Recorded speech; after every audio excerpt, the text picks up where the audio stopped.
Hi guys, good morning.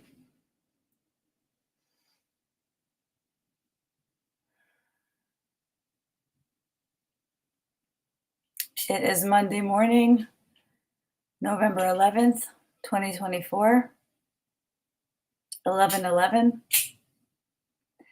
and we are smack in the middle of the greatest story Hashem ever told. I'm gonna wait a minute for a human being to join me.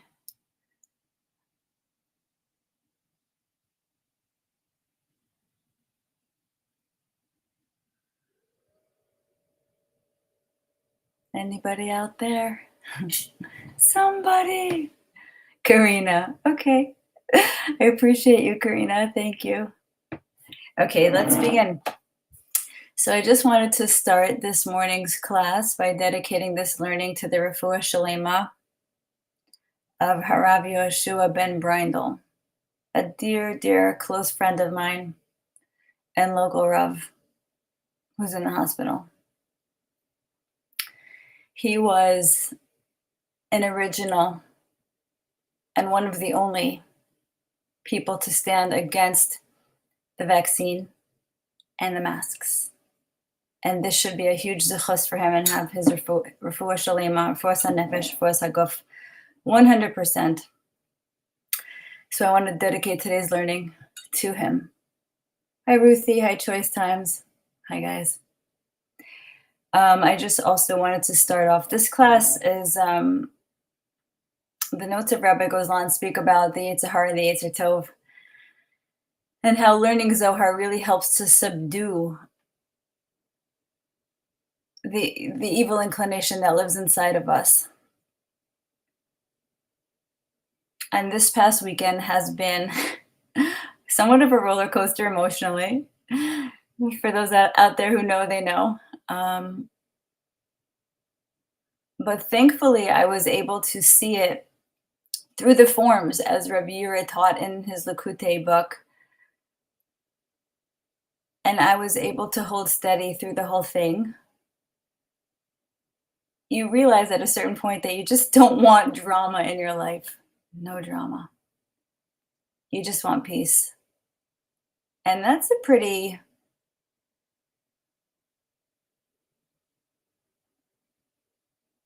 good level to get to, that realization. I'm almost 50, I'm 49 years old, and I'm grateful to have reached that level of realization that my goal is to live a drama-free life and to recognize it from a mile away and take a deep breath and not to react from a place of reactivity. Hi, Sojourning. Hi, Michael. Who's Michael? Choice Times? Okay, guys, let's get into the learning. We are learning the Zohar and SHIRIM. I know Chase has his book. He picked it up. It's by Rabbi Moshe Miller Al V'Shalom. We are on chapter 4 in SHIRIM of the 8 chapters, and we are on page 150. The 4th chapter of SHIRIM, what does it deal with? It deals with the highlights of our history, the giving and receiving of the Torah, the building of the Beis Hamikdash, the temple, the communion with God via Torah and mitzvahs, the souls of tzaddikim, and the delight, righteous people, and the delight that Hashem has in them. And finally, it deals with Tchias HaMesim. Page 177. Iti milavanon kala, iti milavanon tavoi, tashuri merosh amana, merosh snir v'chermon, mimaonos arayos meharari nemerim. To me from Lebanon, my bride, to me from Lebanon, come. Gaze from the peak of Amana, from the top of Sinir and Hermon, from the place where lions roam, and from the mountains of Puma. And we remember, guys, what Hermon is. Har Hermon is the place where I think there's a UN base up there, And I think this is the place where they say there was the transfiguration of Yeshu. This is the place where there is a portal that the Nephilim came through. This is a hot spot, Hermon, and it's mentioned here in Shir HaShirim.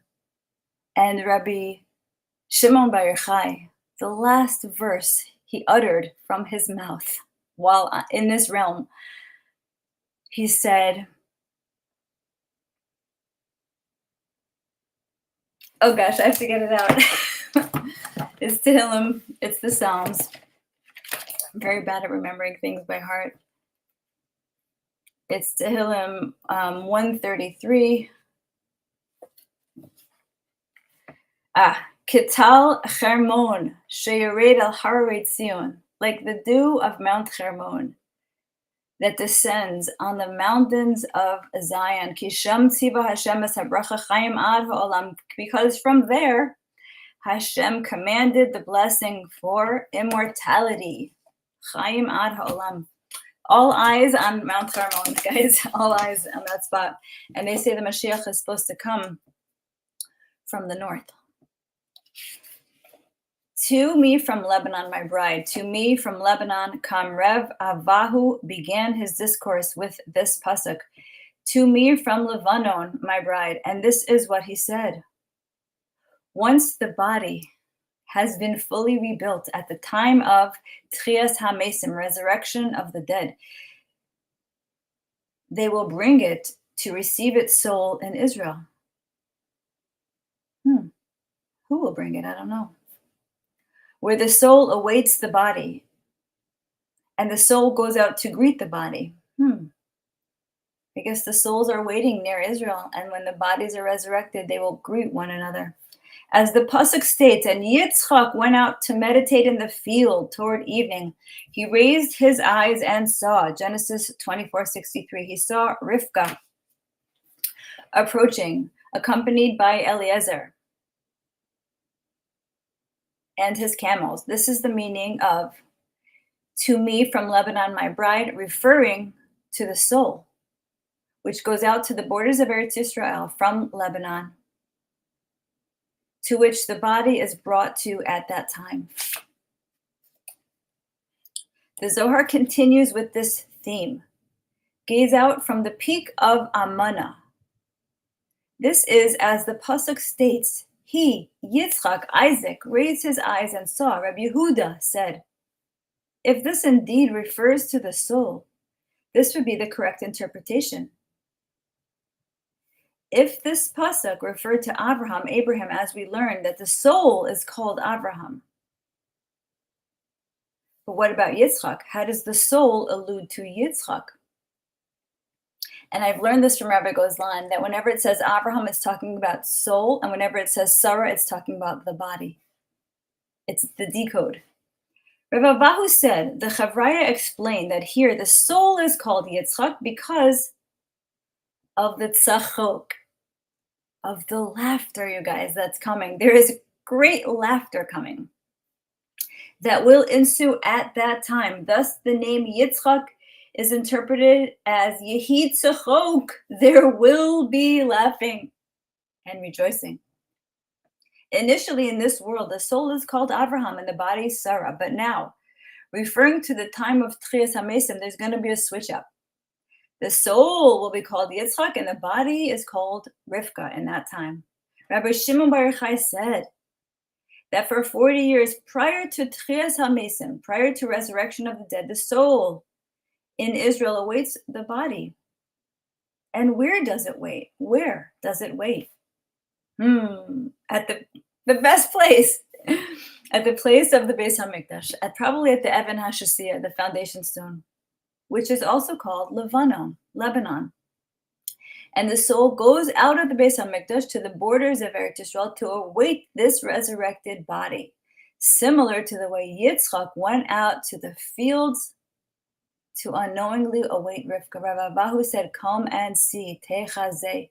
The pasuk states, he took Rivka in marriage and she became his wife and he loved her. Yitzchak was then consoled after his mother's passing. In the context of the time of resurrection of the dead, This means that he, the soul, will love the body and be comforted by her, just like Yitzchak was comforted by Rivka. And it will then, Yehid Sechok, will be a time of great laughter. I cannot wait for the laughter, you guys.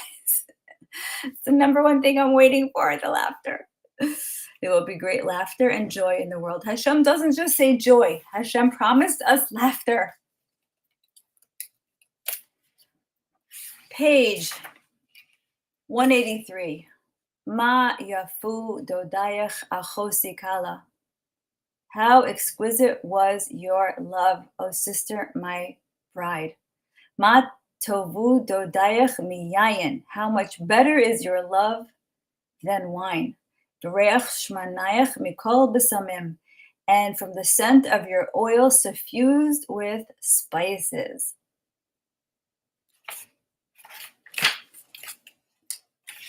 Page 185, and from the scent of your oils.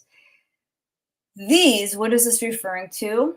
The scent of your oils are the souls of tzaddikim, righteous sages, that emit a wondrous fragrance. As Rabbi Yitzchak said, the souls of the tzaddikim that were in this world, clothed within a body, are all in the higher aspect of Gan Eden, called the Gan Eden of Yetzirah or of Beria, and are clothed in the garments produced by the Torah and mitzvos they fulfilled during their lifetime in this world.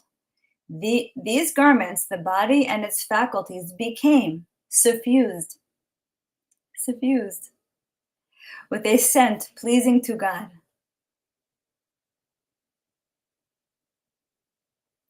Which the Torah's Kohanim and Rashi explain as follows: it is pleasing to me because I commanded and my will was done. And these garments, the Torah and mitzvahs, accompany the soul when it departs the body at the time of passing.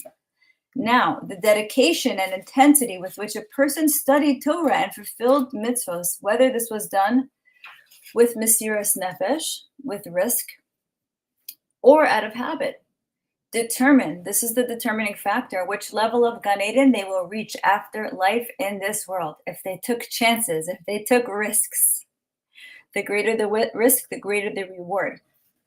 However, all those souls that will descend into this world in the future, but did not descend yet, are waiting in the lower level called Gan Eden of earth, in the world of Asiyah. For they have not yet acquired these garments of Torah and mitzvahs to be able to elevate themselves, their souls, to the higher levels of Gan Eden. Thus, the pasuk declares that the love the Jewish people express through studying the secrets of Torah, the Zohar, and for fulfilling mitzvahs with great dedication, gives tremendous pleasure to HaKadosh Baruch Hu. This is the scent. These are like the essential oils of Hashem, like all the little bottles of essential oils. I have like a whole stack behind me. Those are the souls of tzaddikim to Hashem. Page 197, verse 14, chapter 4, verse 14.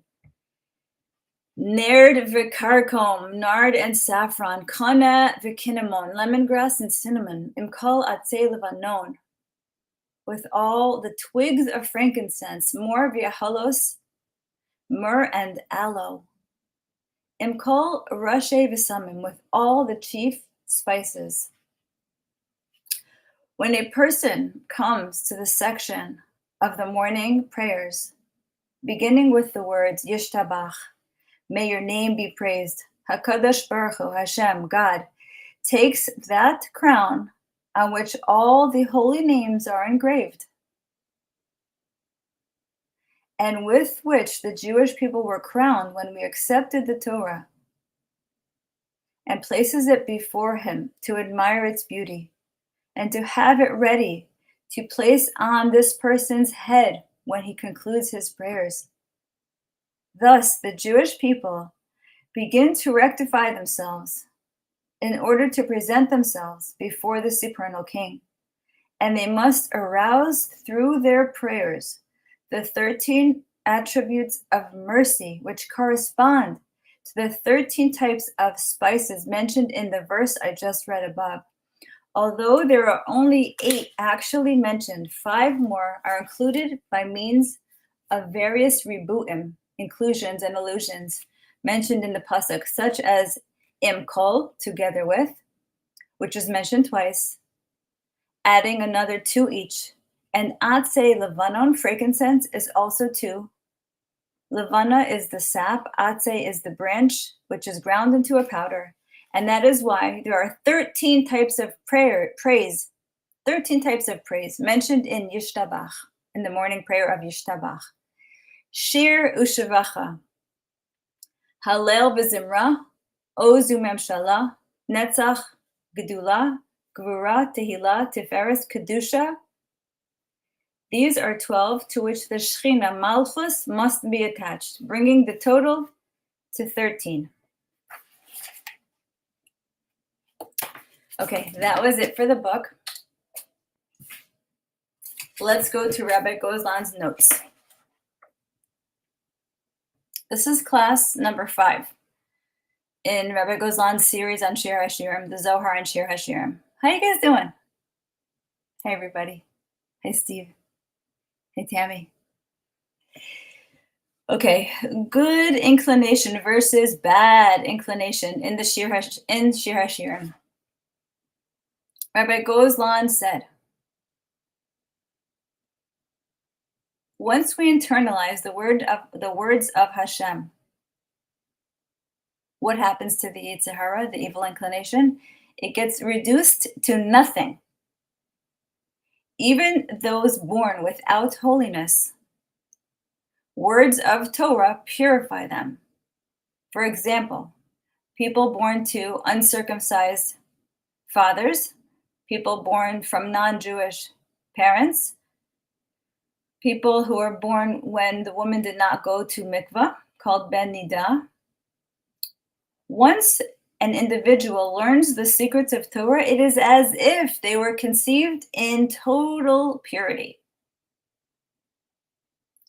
Rabbi Gozlan said a chiddush that it is the Talmud, learning Talmud, that purifies, and the Zohar that elevates. Those who study Zohar deeply in this world, what happens?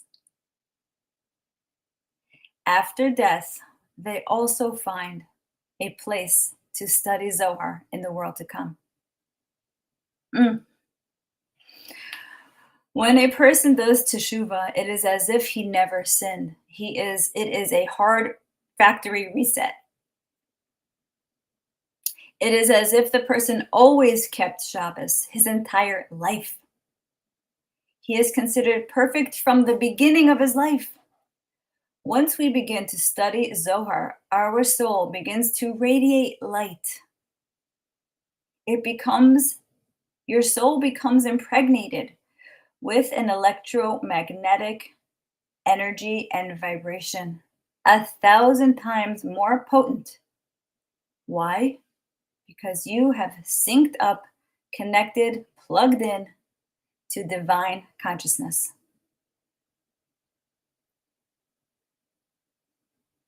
And your new energy attracts the Creator to you. How? Through the law of affinity in the spiritual world, where like attracts like. Our radiations merge with Hashem's. And what happens? We begin to receive more inspiration, more answers to any questions about our lives. And our questions are transformed miraculously into answers. The study of the Zohar, the secrets of Torah, protects us from the evil inclination. The evil inclination is very dangerous. It tempts us and incites us to sin and makes us lose ourselves in the vanity of this world, which is why it is called the Yetzer Hara, the evil inclination, is also called the uncircumcised, hardened heart. It can even take us to a point of denying Creator altogether, God forbid. That's how hard a person's heart can get. Rabbi Gozlan said, Hashem forgives us any sin involving our five senses, but not the sin of suspending and preventing the study of the secrets of Torah. Rabbi Gozlan said, if you have started studying the secrets of Torah, do not stop. Samael only has power when we suspend our deep learning of Torah. Otherwise, he has nothing on us, no hook in us. When we study Kabbalah, doesn't matter what sins we have committed. Evil becomes powerless against us. A metaphor. When Jacob, our forefather, showed up to receive Isaac's blessing, dressed in a skin of hair, he did this to appear as his brother Esau. Let us decipher this code behind the story. The hands of Esau means to have transgressions, to have sinned. The voice of Yaakov means to study the Zohar and to pray. The hands have sinned, but the soul studied and then prayed. Hashem created the evil inclination, but he also created, what did he create as the antidote? The Torah. Bara HaKadosh Baruch Hu Yetzirah, God created the evil inclination. Bara Torah Tavlin. And Tavlin also means spice. So it is the concoction, it is the cocktail. Torah is the mix, the elixir against the evil inclination. The secrets of Torah, by removing the Yetzer Hara, what does it bring you? A tremendous amount of interior peace. And I experienced this past weekend. I held on to my Zohar tight because it was a bumpy weekend emotionally for me. But truly, I saw a difference in my own reactivity. A person begins to feel good in their own skin after having learned Zohar. His heart becomes softened and circumcised.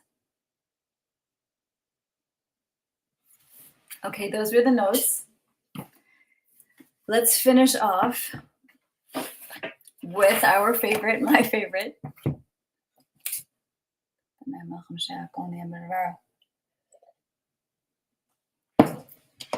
Sefer Chanoch, the book of Enoch.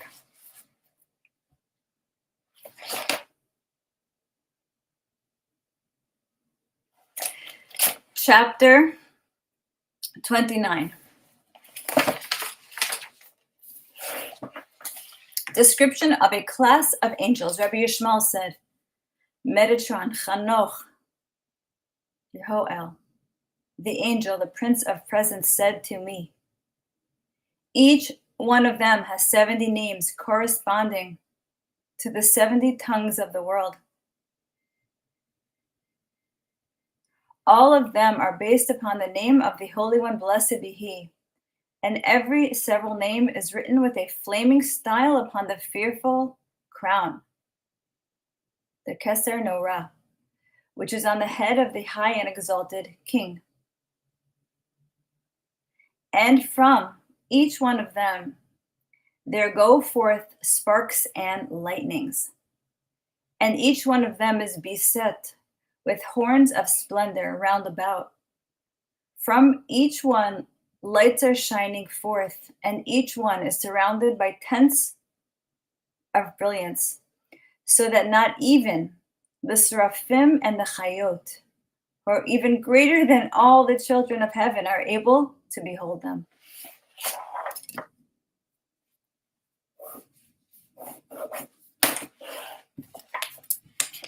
And I learned something amazing in my in my, here's Wally. I learned something amazing in my discussion with Garment yesterday, with Shaul, Garment of Esav.